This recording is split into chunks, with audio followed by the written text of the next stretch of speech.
Sebelum masuk Ramadan, telepon itu orang tua. Pak, Bu, saya tidak sempat pulang, kasihan. Kita tahu toh mahal tiket. Tapi Mak, Bu, meskipun saya tidak pulang, ada saya kirimkan ke itu di nomor rekening tak. Pembeli ayam kita makan sahur dan pembeli baju untuk bapakku dia pakai pergi tarawih. Itu Pak, insya Allah murah rezekimu, bos. Tapi kadangkala kita suami mau bersedekah, istri tak mengamuk. Pergi maki itu di bank, mau dikirimkan mak tak di kampung, langsung datang Beneta, angkat tuh.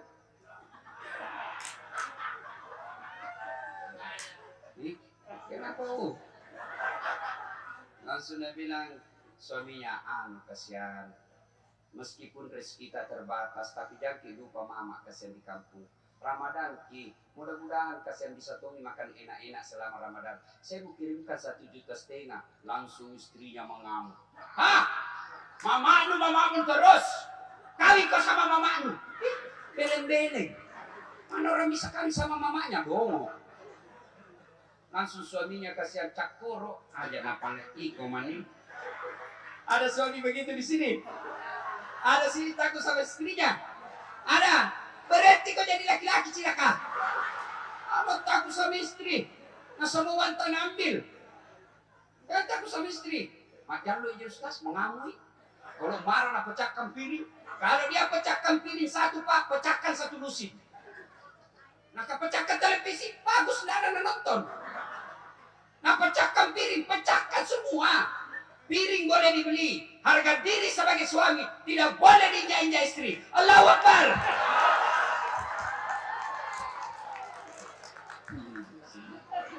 Bini madoraka. Woi Bu. Woi. Kau kira enak itu jadi suami? Oh, kita pergi cari nafkah di sungai. Kita pergi melaut, tidak peduli ombak. Kita di jalan raya kadang-kala balap, kadang-kala nyawa kita tidak pikir. Demi apa? Supaya ibu bisa beli lebaran, ibu bisa beli gencong, ibu bisa beli kalepa. Baik kalau cantik kok, maronto, galang mandre, makutu. Mestinya ibu, kalau suami tak mau kirimkan mertua, mestinya kita berdoa. Ya Allah, saya kasihan susah, tapi suamiku tetap cinta sama orang tuanya. Kami saja makan susah, tapi lebih mengutamakan mamanya. Berikan saya keikhlasan, ya Allah. Balaslah ini suamiku. Mudah-mudahan anakku nanti cintanya kepada orang tuanya seperti suamiku. Meskipun sudah punya anak istri, tetap sayang sama mamanya. Yang kemana? Rupa bulakan mata lakinya.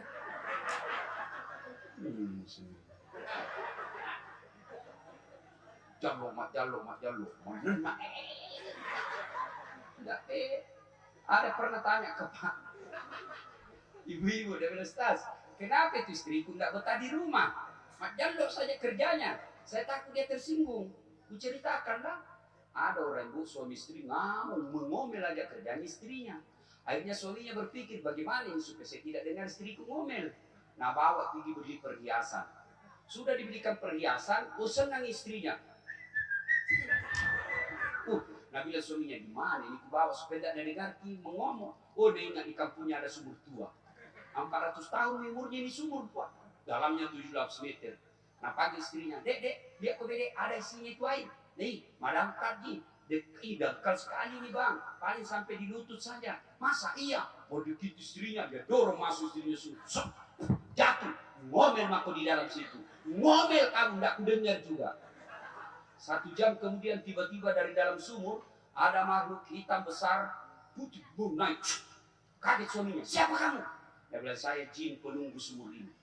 Saya sudah 400 tahun dalam sumur ini. Ada perempuan di dalam 1 jam ini mengomel aja kerjanya. Tidak tahan saya, lebih saya lari. Coba ibu, jin saja tidak tahan. 400 tahun lari gara-gara ibu pendenakan. Bagaimana suamimu mau tahan di rumah?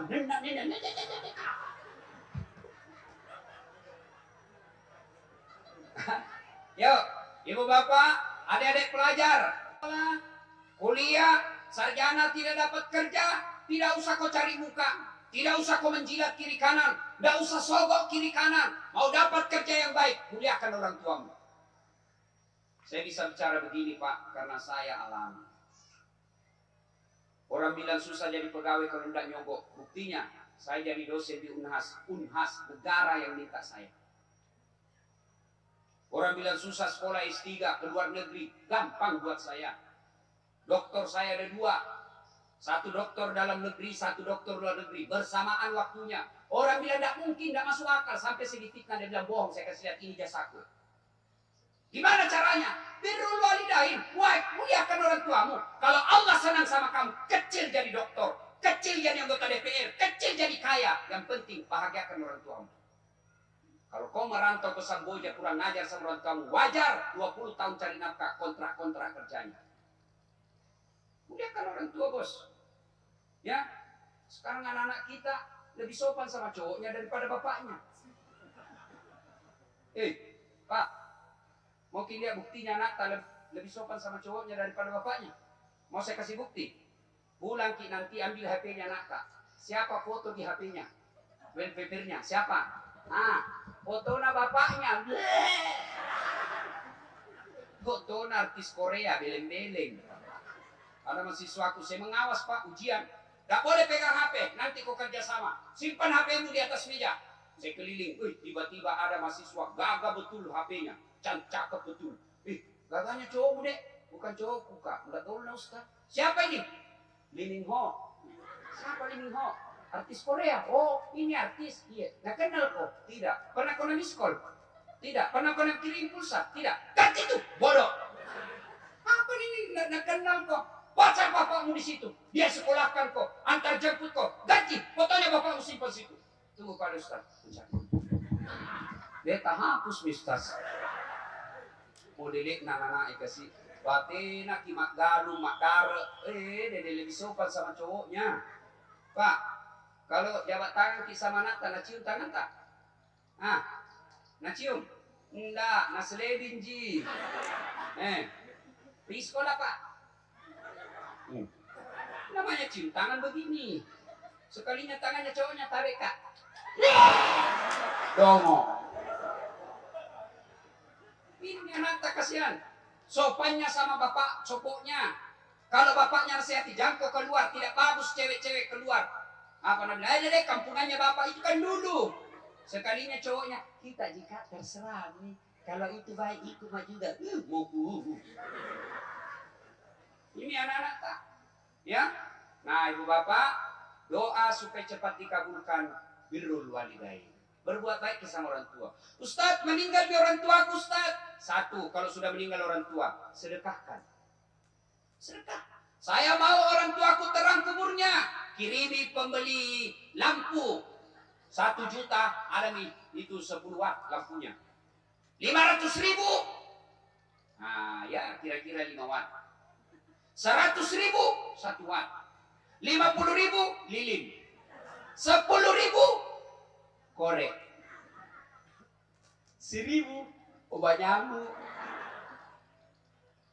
Kita kalau bersedekah deh pelitnya, nak pilih jambonyo. Ayo, saya mau orang tuaku ber-AC kuburnya sekarang Ustaz. Kirim pembeli AC ke masjid. Ada itu AC-nya orang tua. Tak niatkan. Ya Allah, pembeli AC ini mudah-mudahan orang tuaku dingin kuburnya. Saya mau Ustaz, dia punya tempat tidur yang baik di kuburnya. Kirimi pembeli tempat tidur ke anak yatim piatu. Ada itu di situ sampai. Ada yang bilang tidak sampai itu sedekah buat orang mati. Mau bukti? Bapak, saya buktikan. Mau bukti bahwa sedekah kita sampai sama orang meninggal? Mau? Siapa yang mau bukti? Angkat tangan. Saya buktikan. Mau? Mau. Kalau mati, mau Ki, mati Ki dulu. Saya kirimkan Ki. Tidak boleh itu orang bilang amal itu mau di logika. Logika tidak jalan kalau bicara kubur. Iman yang bicara, bukan akal. Yang kedua, sudah meninggal orang tuanya, sedekah. Yang kedua, caranya apa? Mengunjungi karib kerabatnya. Saya bisi-bisi tadi Haji Abu. Haji, pulang Ki nanti lebaran. InsyaAllah Ustaz. Masih ada saudara tak di sana? Dari Nagara Ustaz. kembali ke kampung bersilaturahmi kepada keluarga. Salah satu cara berbuat baik kepada orang tua sudah meninggal. Misalnya ada orang tua sudah meninggal, ternyata temannya yang selalu ditemani pergi sholat berjamaah masih hidup. Lebaran kita datang bawakan pembeli sendal, ini sendal. Itu salah satu cara berbuat baik sama orang tuamu. Yang ketiga, kalau orang tua sudah meninggal, caranya adalah mendoakan. Mendoakan itu mata, minta kepada Allah. Ada 3 minimal. Doakan bagi orang yang sudah meninggal. Ya Allah, ampuni dosa orang tuaku. Ini kalau kita doakan orang sudah meninggal. Dengar. 1, kalau bapak doakan orang tua sudah meninggal. Ya Allah, ampuni dosa orang tuaku. 2, terima amalnya. Ada ndak amal yang tidak diterima? Ada. Mana itu? Bagi-bagi jilbab bukan karena Allah. Nah, itu tidak diterima itu.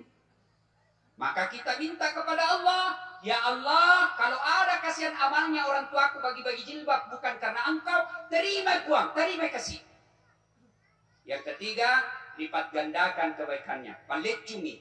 Dan yang keempat, lapangkan alam kuburnya, baru tutup doa, Allahumma gfirli wal walidayya warhamhuma kama rabbayani shaghira. Tidak kuhafal itu Ustaz, bila maki saja Tuhan, lindungi dan ampuni orang tuaku. Amin. Selesai. Mau lebih praktis, bila mungkin saja begini, Tuhan, Engkau sudah tahu apa yang ku mau, maka kabulkanlah ya Allah. Paling gampang itu. Ya. Nah, apalagi yang membuat anak-anak kita sekarang banyak susah diurus. Kenapa? Karena anak-anak kita sekarang bukan kita yang didik. Siapa yang didik anak-anak kita sekarang? Handphone. Itu nih handphone yang rusak anak tapak. Saya banyak anak-anak SMA, SMP yang hamil curhat sama saya. Berawal dari mana sinanya? Dari video call. Bapak tahu namanya video call? Pak? Nah, enggak kita tahu pasti. Ini iriasat video call, mat teleponi si itai. Bukan cuma dia dengar suaranya, tapi dia bisa lihat videonya, gambarnya. Maka dia bilang di cowoknya, masuk kau di kamar deh, ya pakai kau headset nah, jangan kau bicara supaya dengar mamamu. Nah, sudah bilang cowoknya, ya kasih lihat ke lidahmu deh, ya kasih turun di lehermu, ya buka kecimu satu, sudah itu tiap malam dia begitu, ketemu malam minggu, ditidurilah anak tas sama cowoknya gara-gara apa? Handphone. Yang kedua, bagaimana anak tas sekarang mau baik agamanya? Nah, orang tuanya sendiri ajar salah anaknya. Coba lihat anak-anak kita sekarang, tidak jarang lagi dididik akhlak. Saya masih ingat waktu kecil saya, Pak, jangankan bicara kasar, kita pergi saja minta tolong. Nah, lo kok minrengi pantenna bali mulai, piko pinjang embernya tetangga. Nah, ajarkan ibu saya itu. Duduk ko dulu nah, tudak ko yolo, makoi cara tudang. Ajak muteto mak bicara, kurang ajar aku sana itu nak. Jangan kau berdiri sambil ngomong, kurang ajar itu nak. Dengar kau orang, kalau orang bicara dengar, jangan kau juga bicara. Sampai begitu diajarkan kita orang tua kita dulu. Sekarang siapa yang ngajar anak? Ada kita ajar begitu? Tidak. Dulu kalau didapat anak tak tidak sampai Jumat dipukul Pak. Saya pernah itu diikat, baru dikasih lombok buluku. Bukan lombok yang kecil, lombok merah yang besar tumbuh. Untuk apa? Kenapa? Pelanggaranku itu saya sebut alat kelamin perempuan, ada mamaku di belakang, tertangkap tangan. Sekarang kasih begitu anak tak langsung lapor di polisi, kekerasan dalam rumah tangga. Anak-anak sekarang ini nih, karena ada kita jalan anak. Tidak malu kalau tidak mengaji anak tak, tidak malu kalau anak tak sudah gadis tidak pakai jilbab, tidak malu kalau anak tak sudah gadis dibonceng sama cowok.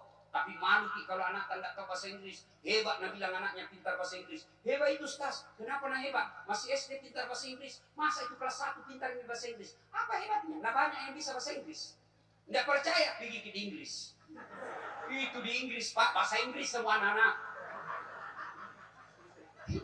Kita tahu serius kayak ini. Apa? Memangnya kalau mati ki anak tak berdoa pakai bahasa Inggris? Kalau bapak meninggal dia doakan ke anak tak pakai bahasa Inggris. Oh my God, please help me my mother. Enggak, maka tak matoma bahasa Indonesia. Tadi pak bahasa Ogi kasih. Puang aja mencari tomat waktu. Ibu bapak, saudara-saudara sekalian yang saya hormati. Nah, Yang kedua, karena konsumsi sudah mulai masuk, dia sudah terbagi.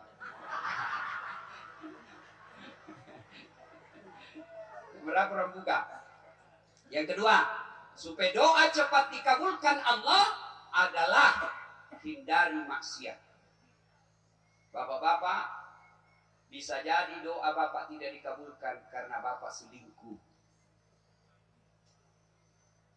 Ini sekarang budaya selingkuh, Pak, bukan cuma di televisi dilihat, sampai di kampung-kampung. Beda poligamia, beda. Poligami halal, selingkuh haram.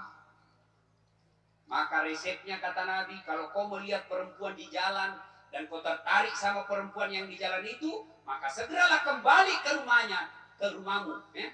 Kalau kau lihat perempuan dan kau simpati, kau suka sama itu perempuan di jalan, maka buru-buru kau pulang ke rumahmu. Karena apa yang dimiliki perempuan di jalan sama persis yang ada di rumahmu. Nggak percaya, periksa nanti. Ya, coba itu Pak. Menghindari maksiat. Adik-adik, kenapa doa kita selama ini tidak dikabulkan Allah? Adik-adik banyak berdosa. Kenapa doa kita tidak dijabah Allah selama ini? Bapak banyak melakukan maksiat. Maksiat menyebabkan doa kita tidak dijabah. Ya, bukan Bapak. Cokap gitu. Nah, yang ketiga, karena waktu yang terbatas. Tadi supaya doa cepat dikabulkan. Satu, berbuat sebaik sama orang tua. Yang kedua, hindari maksiat, berhenti kau judi. Anak muda, kalau kau mau lulus dapat kerja, berhenti kau lempoks. Lempoks nak campur lem tikus. Dan mama kau campur lem Korea. Kamu tak buka mulutmu itu. Ambil motor, bayangkan kalau orang mabuk setengah naik motor, dia listrik nak kira aspal. Wah, mati kapir kau cilaka. Khamar. Tapi anak muda sekarang nanti dibilang teler. Jago kalau pintar teler. Cemen lu men, kampungan. Masa baru satu botol teler mako itu tahu teman tak jagona sampai masuk di got. Tunggu. Saya dulu waktu SMA, kalau temanku sudah mulai mau teler begitu, mabuk-mabuk. Dah saat. Enggak, saya tinggalkan kampung mau jadi orang sukses. Kalau saya cuma mau jadi nakal, lebih saya di kampungku, enggak usah saya ke Makassar. Kampungannya ini, gue bilang biar nih daripada kau udah ada kampungmu. Kenapa kalau kita bagus itu ada kampung bisa pulang kampung. Nah, anak muda jangan dekati minuman keras. Innamal khamru, sesungguhnya khamar, whisky, vodka, Jenever, Donald, topi miring, balo ase, manyang, rijesum, bapak moyangnya dosa, min amalis syaitan, perbuatan syaitan, jauhi agar kami termasuk orang-orang yang beruntung. Termasuk bapak-bapak, Ramadan ini bapak tidak puasa, bagaimana doamu cepat dikabulkan? Tidak puasa, puasalah. Tapi kalau tidak sholat, lebih parah lagi. Aja saya lihat begitu, puasanya tahu 30 Ramadan tidak ada kalah, tapi tidak sembahyang. Tidak ada itu bos, tidak ada gunanya itu puasamu. Kenapa? As-salatu miftaul khair, as-salatu miftaul jannah, as-salatu imanuddin. Salat itu tiangnya agama, salat itu kunci kebaikan, salat itu kuncinya surga. Kalau tidak salat, tidak ada kunci surgamu. Allah kasih lihat nanti di akhirat, bedo, ini puasamu 30 tahun tidak ada kalah, ini sedekahmu, ini kau punya haji, ini kau punya sumbangan masjid, mana kuncinya? Mana kuncinya? Dia bilang apa kuncinya? Salat. Tidak ada Tuhan. Kalau begitu kau tidak bisa mengambil ini pahalamu. Keluar. Maka salat bos. Kalau puasa tidak ada salat, itu yang Nabi jelaskan, tidak mendapat apa-apa kecuali lapar dan dahaga. Apakah susahnya itu salat? Ada malas salat di sini? Ada. Bila maki apa alasan tak? Kalau ibu-ibu banyak dah salat gara-gara apa? Jilbab. Jilbab sakaratil maut. Ada talinya 2 meter. Nakakang itu.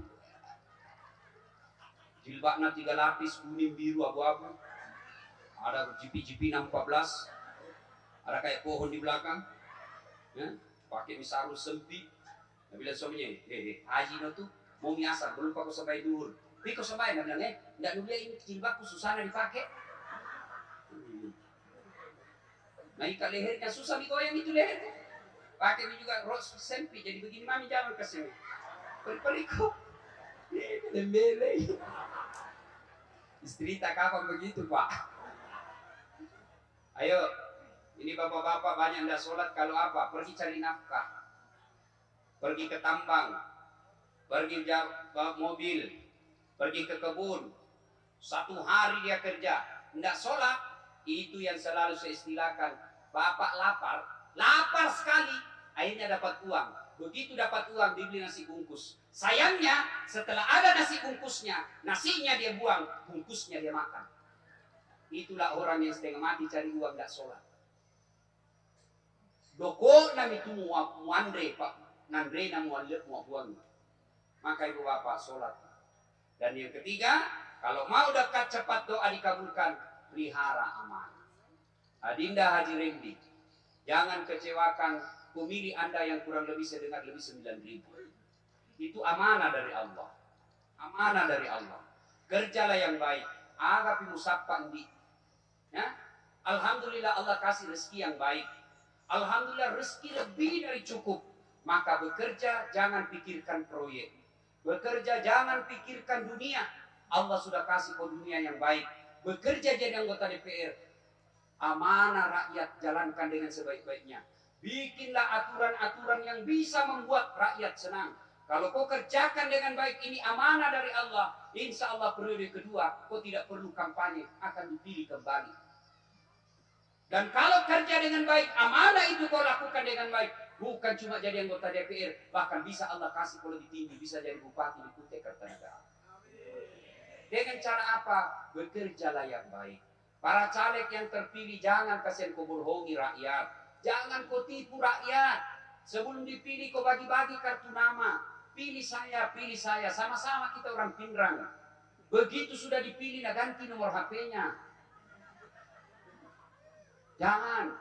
Saya mau bahas lebih banyak. Cuma ada pesan kak tadi yang jemput kak. Tolong Ustaz, jangan bahas tentang serangan fajar. Terpas saja kami dibahas. Aku kasih tahu maki saja, nggak usah dibahas. Bapak saudara-saudara sekalian, ya, memang ini pemilu paling rusuh, paling repot, paling bubrok saya rasa ini Pak. Sampai ada tetangga saya bertengkar sama sepupunya. Dek namu reke nggak masjid, dek namu reke nggak. Selama ini ada masalahmu kau datang sama saya. Selama ini kalau ada masalahmu pasti saya kau cari. Hanya karena kasih kau orang 500.000 kau tidak pilih saya. Sekarang jangan kau lagi injak rumahku. Saya haramkan kau datang di rumahku. Ya, nah, bapak-bapak yang diberi amanah, Pak Polisi, Pak Camat, Pak RT, anggota DPR, pegawai-pegawai negeri, berbuat baiklah. Kalau bapak sia-siakan amanah, ingat ada pensiunmu bos. Jadi polisi ada masanya, pensiun. Jadi camat ada masanya, pensiun. Jadi sekda ada masanya, pensiun. Dan ketika pensiun bapak musuhi rakyat, maka begitu bapak jadi rakyat tidak ada teman. Maka jalankan amanah dengan sebaik-baiknya. Oh jangan salah Pak, yang namanya amanah susah tobatnya. Bapak dosa sama saya lebih susah tobatnya daripada dosa kepada Allah. Kalau bapak dosa kepada Allah, 4 saja syaratnya. 4 saja syaratnya. Menyesal, mengakui, tidak ulang, ganti kebaikan. Kata Allah, dosa apa saja kuampuni. Selama kau tidak mengaku sebagai Tuhan, kuampuni semua dosamu. Tapi kalau dosa kepada amanah, bapak menyesal, mengakui, tidak mengulang, ganti kebaikan. Yang kelima, datang minta maaf sama orang. Dan minta maafnya bukan cuma jabat tangan. Maaflah batin, dunia akhirat, sengaja tidak disengaja, dari ujung rambut sampai ujung kaki. Tidak begitu caranya bos. Bagaimana caranya? 1, jabat tangannya. 2, pandang matanya. Karena ada orang biasa jabat tangan dan lihat. Yang ketiga, senyum. Yang keempat, salawat kepada Nabi. Allahumma salli ala Sayyidina Muhammad wa ala ali Sayyidina Muhammad. Yang kelima agak berat, sebut judulnya dosamu. Maafkan Pak Rendi. Ya, pernah dulu saya janji ternyata lain ku coblos. Nah bilang tadi ini kau nanti pale. Wak dampang aku bos, tapi jangan kau lagi ulang ah. Bapak datangi, ya. Nah yang kelima, setelah itu barang kembalikan. Maka bapak-bapak, kalau dosa kepada Allah syaratnya 4, tapi dosa kepada istri syaratnya menjadi 5. Menyesal, mengakui, tidak mengulang, ganti kebaikan, sebut judulnya dosa ketika minta maaf sama istri. Bu, maafkan kak. Nah bilang istrinya, apa judulnya? Yang mau dikasih tahu, mak jangan lupa lagi nanti. Bilang kok apa? Jangan mak jangan lupa lagi deh. Maafkan saya. Apakah judulnya? Janji kok tidak marah, janji. Iya, maafkan kak ibu. Pernah dulu saya tugas ke Sulawesi 2 bulan. Ibu ingat selingkuh kak ibu. Nah bilang istrinya, saya maafkan Pak. Begitulah manusia biasa. Kadang-kadang kita hilang. Karena waktu tak juga tugas 2 bulan itu saya juga selingkuh di sini. Ibu bapak saudara-saudara sekalian, karena waktu yang sangat terbatas, kita simpulkan pembicaraan kita dari hadis Rasulullah yang kita sampaikan tadi. Ada 4 pelajaran yang kita ampan. 1, tidak ada manusia yang tidak ada masalahnya. Maka ketika ada masalah, berdoalah. Terutama di bulan suci Ramadan ini, berdoa, karena Allah malu tidak mengabulkan doa orang yang berdoa di bulan suci Ramadan. Yang kedua, agar doa kita cepat dikabulkan Allah Subhanahu wa taala, maka yang harus kita banyak lakukan sunnah-sunnah yang dilakukan. 1, berbuat baik kepada orang tua. 2, hindari maksiat, muliakan istri, taati suami. Yang ketiga, supaya doa cepat dikabulkan Allah, pelihara amanah yang manusia berikan, jalankan amanah yang Allah wasiatkan kepada kita. Maka apabila keempat ini kita lakukan, maka termasuklah kita manusia yang mulia di sisi Allah. Inilah tausiah kita, mudah-mudahan adhan. Kenapa ibu? Lagi. Kalau masih mau dengar ceramah, ibu enak duduk-duduk ketawa. Saya setengah mati kepanasan sini. Dibagi konsumsi, saya kalau sudah dibagi konsumsi mulai cemas. Nanti saya tidak dapat.